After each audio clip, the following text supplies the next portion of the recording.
एक व्यक्ति अपनी गर्लफ्रेंड को लेकर सुबह-सुबह 4 बजे और होटल में पहुँचता है। जिस होटल में जाता है उस होटल का पहले वो मालिक हुआ करता था और अभी जो होटल था वो उसने लीज पर दे रखा था। लेकिन अपने लिए एक कमरा जो था, एक रूम था वो हमेशा बुक रखता था। जो वो कमरा बुक रखता था, उस कमरे की जब वो जाता है मैनेजमेंट से चाबी माँगता है। चाबी माँगने के लिए जब वहाँ से चाबी ढूँढी जाती है तो चाबी उस कमरे की नहीं मिलती है तो उसे दूसरा कमरा प्रेफ़र किया जाता है और दूसरे कमरे में जाकर वो अपनी गर्लफ्रेंड के साथ अच्छे से सो जाता है। जब वो वहाँ पर दोनों सो जाते हैं, सो जाने के बाद फिर दोपहर में जब वो उठते हैं और उठने के बाद दोनों अच्छे से उठते हैं, उठने के बाद दोनों में कुछ बातचीत होती है। बातचीत होने के बाद जो उसकी जीएफ थी यानी जो गर्लफ्रेंड थी वो कुछ ऐसी डिमांड कर देती है जिसको वो सहन नहीं कर पाता और उसके बिल्कुल होश उड़ जाते हैं। जिससे वो बिल्कुल तंग हो जाता, परेशान हो जाता, दोनों के बीच और बहस बढ़ जाती है और बढ़ जाने पर ये बहस इतनी बढ़ जाती है कि जो व्यक्ति होता है वह में यानी कि अपने पास से गन निकालता है, निकालने के बाद मतलब जो रिवॉल्वर था वो निकालता है, निकालने के बाद और सीधे जो लड़की थी उसकी जीएफ थी उसके जो सिर में था वो गोलियाँ दागना शुरू कर देता है और गोलियाँ दाग देता है। तो नमस्कार दोस्तों, मैं अक्षय कुमार आप सभी का स्वागत करता हूँ अपने यूट्यूब चैनल में। और आपकी ये सच आज की जो ये सच्ची घटना है, जो रियल घटना है, ये सुनाने से पहले हम आपसे एक छोटी-सी रिक्वेस्ट करना चाहेंगे। अगर अभी तक आपने हमारा चैनल सब्सक्राइब नहीं किया, तो चैनल को ज़रूर सब्सक्राइब कर लें और बाकी बेल बटन ज़रूर दबा लें। वीडियो अच्छी लगे तो कमेंट भी करें और वीडियो को शेयर भी करें। बात करते हैं ये मामला जो है, ये मामला जो हरियाणा का है। ये दिव्या आहूजा केस है। ये मामला हरियाणा का गुरुग्राम हरियाणा का मामला है। ये बात होती है 2 जनवरी की। 2 जनवरी की बात होती है, 2 जनवरी को जो मामला था वो एक पुलिस के पास एक सूचना मिलती है, पुलिस के पास जानकारी मिलती है, जानकारी मिलने की कुछ मर्डर हो गया है और जब सूचना पुलिस को मिलती है तो ये सूचना से पुलिस जानकारी लेना या छानबीन करना अपनी शुरू करती है। छानबीन करने के बाद जब छानबीन शुरू करती है, शुरू करने के बाद इधर जो छानबीन शुरू करने के बाद तो एक व्यक्ति को पकड़ती है जिस व्यक्ति का नाम है अभिजीत। तो अभिजीत को पकड़ती है, पकड़ने के बाद अभिजीत से पूछताछ होती है लेकिन अभिजीत पहले कुछ नहीं बताता। बाद में फिर अभिजीत बताता है जब अब पूरी तरह से जो चार्जशीट जो होती है कोर्ट में दायर होती है उसमें पूरा खुलासा हुआ है। किस-किस तरह से क्या-क्या मामला हुआ था, उसने क्यों दिव्या आहूजा को जो था वो क्यों मारा था, क्या-क्या वजह थी। बात करते हैं दिव्या आहूजा की तो जो लड़की थी, जो जीएफ थी, वो जिसका नाम था दिव्या आहूजा, वो अभिजीत की जीएफ थी। अच्छा दिव्या आहूजा पहले जो थी, वो गर्लफ्रेंड रह चुकी थी जिसका नाम था गैंगस्टर था एक गा संदीप दिव्या आहूजा पहले गर्लफ्रेंड रह चुकी थी, गैंगस्टर था संदीप गाड़ोली। संदीप गाड़ोली की जो थी वो गर्लफ्रेंड रह चुकी थी। लेकिन 2016 में जो होता है उसका एनकाउंटर हो जाता है और एनकाउंटर में जो दिव्या आहूजा होती है, वो जेल चली जाती है। जेल जाने के बाद 2016 में जब वो जेल जाती है, मुंबई पुलिस उसे गिरफ्तार कर लेती है और गिरफ्तार करने के बाद वो 2023 में जो होती है वो जमानत पर बाहर आती है। जमानत पर बाहर आने के बाद फिर उसकी मुलाकात जो थी वो दोबारा से अभिजीत से हो जाती है। अभिजीत बताता है कि हाँ, दिव्या आहूजा जो थी वो उसके जो जान पहचान थी अभिजीत की वो 2014 से थी। 2014 से दिव्या आहूजा से उसकी जान पहचान थी। वो बताता है कि जो बस स्टैंड था वहाँ बस स्टैंड पर अक्सर वो देखी जाती थी। अक्सर उसे देखा करता था तो वहीं पर उसकी जान पहचान हो गई और वो 2014 से दिव्या आहूजा को जानता था। दोनों के बीच पहले भी संबंध रहे थे और रहने के बाद जब फिर बाद में जो केस था उस केस में जेल चली जाती है, जाने के बाद जमानत पर 2023 में जब वापस आती है, तो फिर वो है अभिजीत के संपर्क में आ जाती है। अभिजीत के संपर्क में आती है, आने के बाद फिर दोनों रिलेशनशिप में रहने लगते हैं, दोनों के बीच अवैध संबंध थे हो जाते हैं और रहने के बाद अभिजीत जो करता है उसने बताया कि अभिजीत उसी बीच उसे एक आईफ़ोन दिलाता है और कुछ पैसे देता है। यानी टोटल जो था 3.5 लाख रुपए की जो रकम है वो उस पे खर्च करता है। करने के बाद अच्छे से दोनों रहते हैं, दोनों में कोई दिक्कत नहीं होती, दोनों एकदम यानी कि एक कपल की भांति दोनों रह रहे थे। दोनों के बीच उसके बाद आती है जब रह रहे थे, रहने के बाद धीरे-धीरे ये होता है कि उनके कुछ वीडियोज़, कुछ फ़ोटोज़ वगैरह जो थे वो दिव्या आहूजा के पास थे। दिव्या आहूजा जो धीरे-धीरे अभिजीत ने बताया कि वो ब्लैकमेल करने लगती है। बोलती है कि हमें पैसे दो, यानी कि वो पैसे की डिमांड करने लगती है।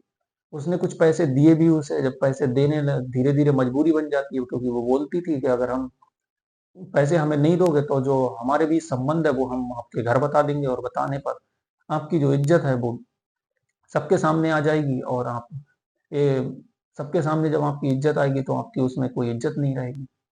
सब आपके घर वालों को सबको हम बता देंगे कि हमारे बीच ऐसे ऐसे संबंध है। वो इन संबंधों को छुपाना चाहता था, जिस बीच वो उसके दिव्या आहूजा उससे बार बार पैसे मांगती और उसे देने पड़ते। वो इन पैसे मांगनों की तंगी से बार बार परेशान हो रहा था, इस चीज से बचना चाह रहा था।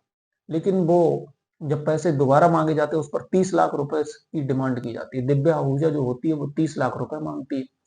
जब वो उससे अभिजीत से 30 लाख रुपए मांगती है, मांगने पर अभिजीत उसे नहीं देता। न देने पर जो अभिजीत से वो बोलती है कि हम तुम्हारे घर पर बता देंगे और सबको बोल देंगे कि हमारे बीच ऐसे ऐसे संबंध है।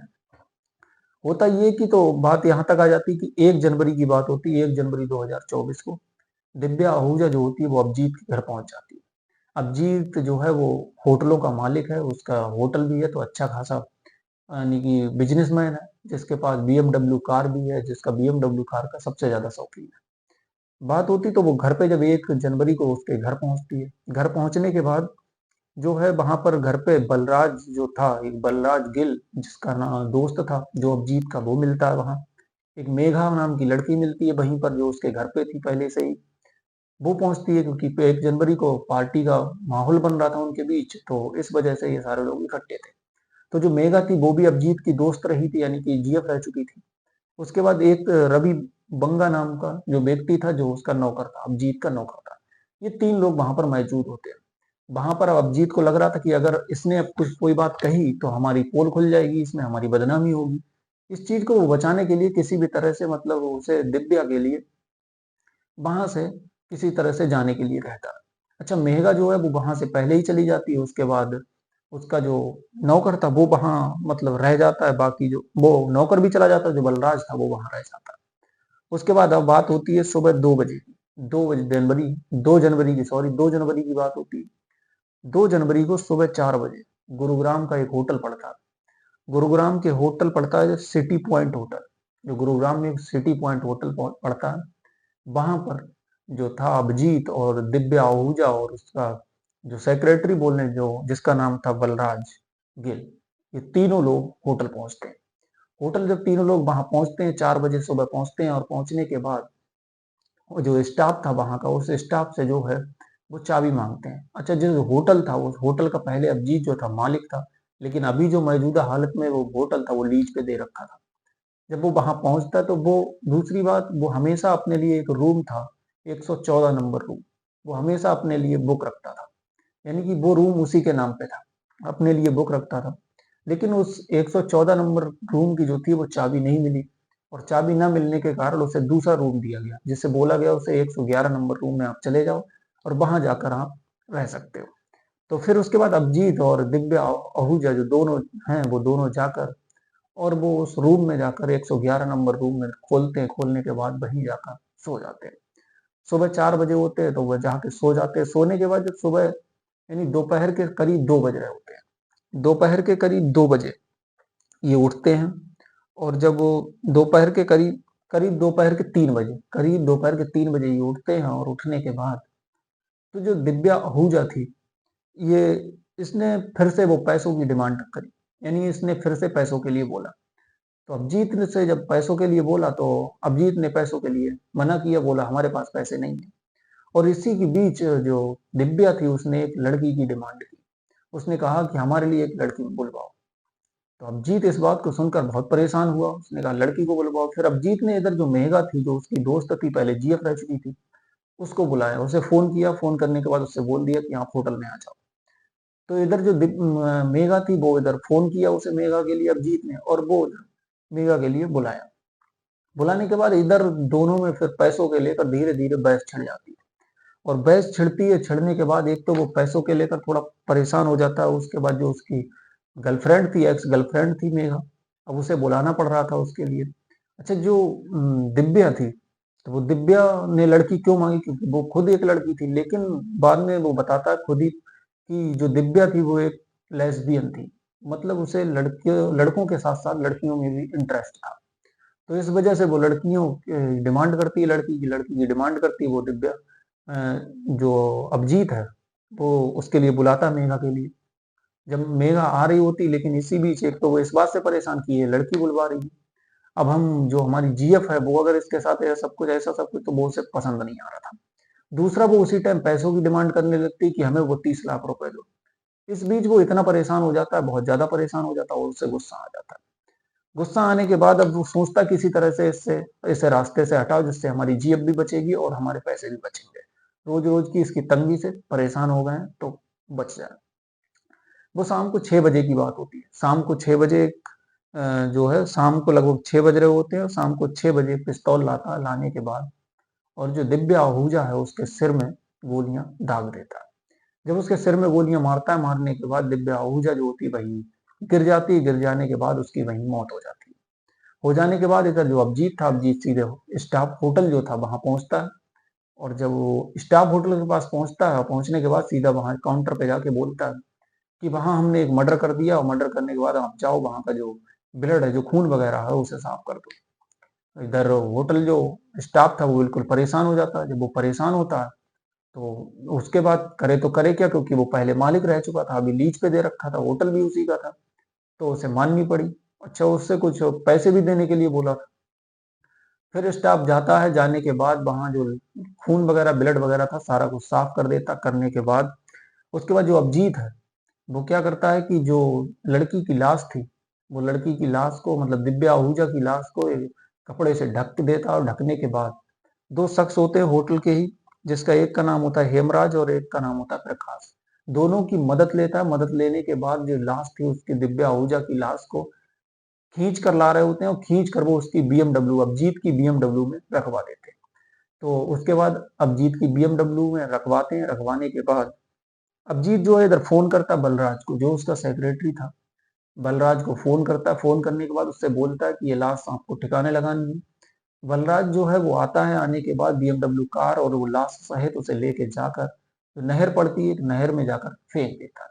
नहर में फेंक देता, गाड़ी गायब कर देता। जो उसे बता दिया जाता है गाड़ी भी गायब कर दो, वो फेंक देता और गाड़ी को गायब कर देता है। ये जो मामला सारा हो जाता है, होने के बाद पुलिस को जब ये केस के बारे में पता लगता, पता लगने के बाद धीरे धीरे पुलिस ने इसकी जांच करनी शुरू की। तो लाश जो थी वो नहर से बरामद की। लगभग 8 दिन बाद लाश मिली। मिलने के बाद नहर से लाश बरामद करने के बाद दिव्या आहूजा की, और जब लाश बरामद करने के बाद धीरे धीरे राज खुला। राज खुलने के बाद तब वो धीरे धीरे उस कार का पता लगा पुलिस को। कार का पता लगने के बाद अब जीत का पता लगा। इस बीच जो पुलिस थी वो पुलिस होटल में भी गई। होटल में जाने के बाद तो होटल में जो स्टाफ से पूछा कि अभिजीत का कमरा कौन सा है, तो अभिजीत का कमरा जो 114 नंबर था वही बताया था। लेकिन हुआ ये कि 111 नंबर में वो था। तो पुलिस जब 114 नंबर में गई थी, वहां खोल के देखा तो वो बिल्कुल साफ सुथरा था, कुछ भी नहीं। पुलिस को पता ही नहीं लगा, पुलिस चली आई। फिर जो दिव्या आहूजा के घर वालों ने उनसे कहा कि फिर से जाओ। फिर वो होटल में पुलिस दोबारा गई और दोबारा जाने के बाद जब ठीक से जांच की तो 111 नंबर कमरा दोबारा खोल के देखा तो वहां से लाश तब तक निकल चुकी थी। लेकिन पुलिस को इसके बाद बाद में लाश का पता लगा। फिर ये मामला पुलिस की समझ में आया और पुलिस ने इसके बाद सारा कुछ मामला होने के बाद जो अभिजीत ने ये सारा कोर्ट में खुलासा किया कि किस वजह से हमने किया। तो उसने सीधा बताया कि दिव्या आहूजा जो थी वो पैसे मांग रही थी हमसे, बार बार 30 लाख रुपए की डिमांड कर रही थी और उसके बाद लड़कियों की डिमांड कर रही थी। तो उसने ये खुलासा किया वो एक लेस्बियन थी और लड़कियों की डिमांड करती थी, खुद लड़की थी और लड़कियों की डिमांड करती थी। तो आजकल समाज में ऐसी ऐसी घटनाएं होती हैं। इन घटनाओं को देखकर बिल्कुल परेशान हो जाओ और हैरान हो जाओ। तो आपको कहानी कैसी लगी जरूर कमेंट सेक्शन में बताएं। और बाकी अभी तक चैनल सब्सक्राइब नहीं किया तो चैनल को जरूर सब्सक्राइब कर लें। बाकी मिलते हैं अगले एपिसोड में, तब तक के लिए धन्यवाद।